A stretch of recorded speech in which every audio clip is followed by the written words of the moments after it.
vontade que ele come devagarzinho. Saboreia, né, vó? Olha que bonito. Gostoso. Olha, Totô. Quer mais? Não mais. Aí. Olha que totoso. Totoso. Eu tô muito bonitinho aqui, cara. Tá repetido. O povo do Big Brother tá almoçando agora? Eu tô fazendo almoço e janta pra comer mais tarde.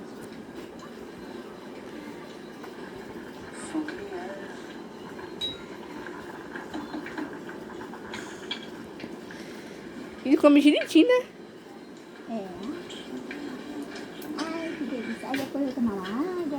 Então, aí, às vezes a mamãe faz suco, eu tomo suco. Suco de laranjinha.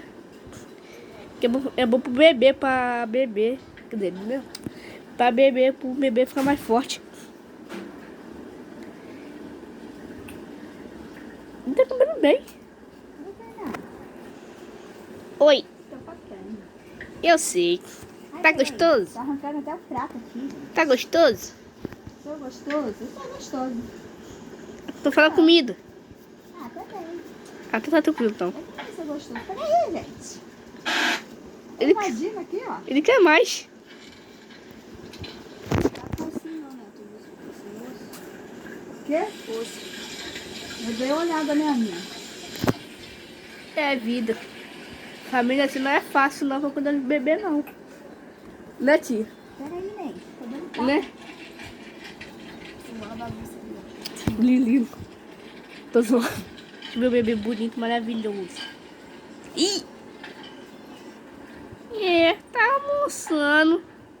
Você é gostoso? Então, é isso.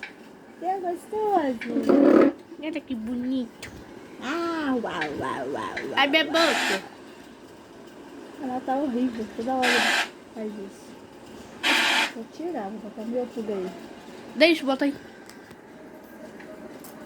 Botar no YouTube. Não, o Xande não pode fazer nada. Tá vendo a musiquinha dele. Caceta. Ele não pode falar diretamente com ninguém nem acenar. Sim, sim, sim, sim. Sim, sim, sim, sim, sim.